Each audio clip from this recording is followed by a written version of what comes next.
अभी ये इतना घबराए हुए हैं जिससे इनकी पूरे देश में बदनामी हो रखी है।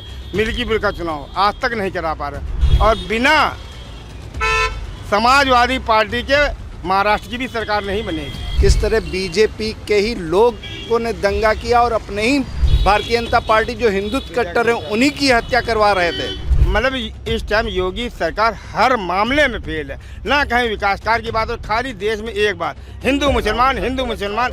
कहा था उन्होंने कोरोना काल में कि ऐसा है आपदा में अवसर, तो ये आपदा में अवसर किसको कहा था भाई? वैक्सीनेशन वाले से ले करके पूरे देश को जबरदस्ती वैक्सीन लगा दिया, ये आपदा में अवसर यही तो हुआ। देश में अतिवाद फैल रहा है, अतिवाद आतंकवाद का रूप ले लेता है। मतलब पीडीए का जो फॉर्मूला है वो काफी कामयाब है। ये जो 2027 का चुनाव है उससे पहले जो उपचुनाव होने जा रहा है, ये भारतीय जनता पार्टी के लिए संकेत है कि अब सिंहासन खाली करो, जनता आ रही है। लोकसभा चुनाव के बाद जिस तरह से उपचुनाव होने वाले हैं उत्तर प्रदेश में, इसको लेकर काफ़ी तैयारियों में जुटी हुई है समाजवादी पार्टी और जितने भी विपक्षी दल हैं, इंडिया गठबंधन। क्या कुछ माहौल है इस इंडिया गठबंधन को लेकर और क्या जिस तरह से लोकसभा चुनाव में जीती थी इंडिया गठबंधन, क्या उसी तरह की जीत का नज़ारा इस बार उपचुनाव में देखने को मिलेगा? लोगों के बीच और जान लेते कैसे देख रहे हैं उपचुनाव आने वाले हैं, कैसे देख रहे हैं कि क्या लोकसभा की तरह इस उपचुनाव में भी जीत मिलेगी इंडिया गठबंधन को? सर्वप्रथम तो हम 4PM का बहुत आभार प्रकट करते हैं और मैं बहुत देता हूँ कि निष्पक्ष और सही न्यूज़ दिखाते हैं। रही बात कि माननीय राष्ट्रीय अध्यक्ष जी के नेतृत्व में जो लोकसभा का चुनाव हुआ था, इंडिया गठबंधन ने आपस में मिलकर लड़ा और पूरी भारतीय जनता पार्टी के सभी घटक दलों को धूल चटा दिया और हमारे राष्ट्रीय अध्यक्ष जी के नेतृत्व में और पूरे देश की तीसरे नंबर की पार्टी बनी। जो लोग माहौल बना रहे हैं कि अब वो नहीं चलेगा, पीडीए नहीं चलेगा, नहीं चलेगा, पीडीए हमेशा चला था, चलेगा, हमेशा ही चलेगा। अभी ये इतना घबराए हुए हैं जिससे इनकी पूरे देश में बदनामी हो रखी है। मिल्कीपुर का चुनाव आज तक नहीं करा पा रहे, उसको अपने राजनीतिक योगी जी अपनी प्रतिष्ठा बचाने के लिए वहाँ पे वो चुनाव नहीं करा रहे हैं। और जिन दो मुख्यमंत्री को आज उत्तर प्रदेश के मुख्यमंत्री की ये हैसियत हो गई कि आप मिल्कीपुर का चुनाव नहीं करा पा रहे हैं और जो चुनाव हो रहे हैं, जो जिम्मेदारी दी गई, ये योगी जी की सरकार, बीजेपी सरकार, माननीय अमित शाह, मोदी जी, राष्ट्रीय अध्यक्ष जी इंडिया गठबंधन से घबराए हुए हैं और ये पीडीए हमेशा चला था और हमेशा चलेगा। अब पीडीए एकजुट हो जाएगा तो महाराष्ट्र में भी हम लोग महाराष्ट्र में 12 सीटों पर माननीय राष्ट्रीय अध्यक्ष जी ने कहा है और बिना समाजवादी पार्टी के महाराष्ट्र की भी सरकार नहीं बनेगी। जिस उम्मीद और आशा विश्वास के साथ इन्होंने उत्तर प्रदेश में किया है, बिना समाजवादी के जो गठबंधन है उसके महाराष्ट्र में भी सरकार नहीं बनेगी, कैसे देखें? उसमें बहुत बड़ा योगदान रहेगा सपा का। अगर जिस तरह हरियाणा में सपा को नज़रअंदाज किया कांग्रेस ने या गठबंधन ने, तो उसका परिणाम सबके सामने आ गया। वरना एक बहुत बड़ी अहिरवाल सीट है, उसमें कम से 8-10 सीटों पे समाजवादी पार्टी या अखिलेश जी का बहुत बड़ा एक क्रेज है लोगों में, जो वो वोट इंडिया गठबंधन को मिलता। लेकिन ये इंडिया गठबंधन के जो भी कांग्रेस के लोग हैं उन्होंने लापरवाही की, वरना हरियाणा में रिजल्ट कुछ और होता। इसलिए महाराष्ट्र में भी समाजवादी पार्टी में वहाँ ऑलरेडी 2 सीटें हैं, अब तो पीडीए लागू हो गया है, इससे उसका बहुत बड़ा असर होगा। ये एकदम आईने की तरह साफ है, पीडीए एक तरफ है और अदर एक तरफ है। क्योंकि अभी आप देख लीजिए बहराइच में ही किस तरह बीजेपी के ही लोगों ने दंगा किया और अपने ही भारतीय जनता पार्टी जो हिंदुत्व कट्टर हैं उन्हीं की हत्या करवा रहे थे। लेकिन वो तो कह रहे हैं कि भाई ये मुसलमान जो है इस तरह के दंगे करते हैं, फसाद करते हैं और जो है इस तरह के दंगे फसाद एक समुदाय कर रहा है। इसका नहीं, समुदाय कर रहा है तो फिर ये एफआईआर क्यों कराई है बीजेपी के विधायक ने? ये तो क्लियर हो गया ना कौन कर रहा है। अभी बहुत से अगर ये लोग कर रहे हैं तो उसके साथ सरकार क्या सो रही है? उनका आईबी, इंटेलिजेंस, सीबीआई ये सब क्या कर रहा है? इसका मतलब इस तरह की हरकतें ये लोग कर रहे हैं, तो ये जनता को केवल गुमराह कर रहे हैं, उसी के सहारे ये वोटों का पोलराइजेशन कर रहे हैं। बिल्कुल, देखिए बहराइच घटना को लेकर जिस तरह से सुप्रीम कोर्ट ने जो बुलडोज़र चलना था उस पर रोक लगा दी, कैसे देखते हैं? नहीं, बुलडोजर तो चलना चाहिए था वहाँ पर। जिस तरह से वह दंगा हुआ है, बीजेपी के लोगों ने ही कराया है वो दंगा। इस तरह से बीजेपी बुलडोजर क्यों चलाएगी अपने नेताओं पर? या नहीं मानता, चलाना चाहिए ना। अरे अदर भी मुस्लिम भाई है, सभी है हमारे साथ में जुड़े हुए लोग, उनके साथ। लेकिन बुलडोजर चलना क्या हल है इस बात का? नहीं, ऐसा नहीं है। हाँ? बुलडोजर चलना किसी भी समस्या का समाधान नहीं, जबकि कोर्ट ने भी आदेश कर दिया है कि बुलडोजर नहीं चलना चाहिए। ये बदले की भावना से जो सुप्रीम कोर्ट का आदेश हुआ है उससे ये खिसियाए हुए हैं।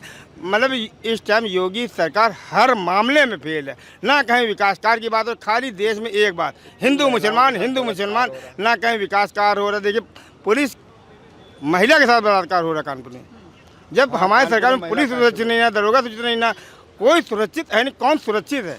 आप खाली भारतीय जनता पार्टी के जो कार्यकर्ता वो तो सुरक्षित है नहीं। वहाँ के विधायक ने अपने बेटे की जान बचाने के लिए नगर अध्यक्ष, बीजेपी के नगर अध्यक्ष के खिलाफ रिपोर्ट लिखा। इसकी जान खाली भारतीय जनता पार्टी के लोगों के पास एक काम है, कोई चरित्र नहीं है इनका। बात फूट डालो राज करो, फूट डालो, ये अंग्रेजों की नीति अपना रहे हैं। ये तो कह रहे हैं कि भाई बटोगे तो कट जाओ। नहीं तो बटोगे तो बटे कौन? दलित ना बटे, पिछड़ा ना बटे, मुसलमान ना बटे, ये सब एकजुट हो जाएंगे, पीडीए एकजुट हो जाएगा। वो ये कह रहे माननीय अखिलेश यादव जी कहते हैं एकजुट हो जाओ, अब वो कह रहे बटोगे तो कटोगे। वो किसको बांट रहे हैं? वो बांटना चाहते हैं पिछड़ों को, वो बांटना चाहते हैं दलितों को, वो बांटना चाहते हैं मुसलमानों को। लेकिन माननीय राष्ट्रीय अध्यक्ष जी ने कहा दलितों, पिछड़ों, अल्पसंख्यक एक हो जाओ, हम बटेंगे नहीं, हम काटेंगे उनको, बीजेपी वालों को हराएंगे, हर हालत में हराएंगे। कटोगे तो बटोगे, इस बयान को कैसे देखते हैं योगी? देखिए, जिस तरह मोदी जी ने जब कोरोना काल था उन्होंने कहा कि आपदा में अवसर, तो ये अपने लोगों को कह रहे हैं कि पीडीए आ रहा है इसलिए बटो नहीं। पीडीए आ रहा है, समाजवादी पार्टी की पीडीए मजबूती से लड़ रही है, इसलिए अपने लोगों को कह रहे हैं कि कटो बटो नहीं, कटोगे। तो सवाल ये है कि वो जान रहे हैं कि क्या होगा। जिस तरह मोदी जी ने, मैं फिर दोहरा रहा हूँ कि जब कहा था उन्होंने कोरोना काल में कि ऐसा है आपदा में अवसर, तो ये आपदा में अवसर किसको कहा था भाई? जनता को कहा था या अपनी पार्टी के लोगों को कहा था? भाई 60 लाख करोड़ रुपए आपने वैक्सीनेशन वाले से ले करके पूरे देश को ज़बरदस्ती वैक्सीन लगा दिया, ये आपदा में अवसर यही तो हुआ। किसी जनता को कोई राहत मिली हो तो बताइए। ये तो कह रहे बहुत अच्छे से हमने संभाल लिया था इंडिया। भाई ये तो मीडिया मैनेजमेंट पे चल रहे हैं, इनका मीडिया प्रचार कर रहा है और वास्तव में हकीकत आज जाइए, आप भी पूरे प्रदेश में देख लीजिए, इस कदर बुखार का प्रकोप है कि हर आदमी ये कह रहा कि जिन लोगों ने इंजेक्शन लगवाया था उनके साथ ये हाल है। मैं प्रैक्टिकल बता रहा हूँ, हमारे ही घर में बुखार से साला किडनी भी खराब हो गई और लीवर भी डैमेज हो गया। ये क्या है? मतलब वैक्सीन का साइड इफेक्ट। वैक्सीन का साइड इफेक्ट है, ना कोई जांच, ना कोई परख। आप मीडिया मैनेजमेंट, अरे साहब बहुत अच्छा उस जांच, अरे कोई भी वैक्सीन, कोई भी रिसर्च 5-10 साल लगते हैं उसमें, तब कहीं कोई शोध निकल करके आए। ये तो जनता को बेवकूफ़ बना रहे हैं मीडिया पर, मीडिया मैनेजमेंट पर सरकार चल रही है।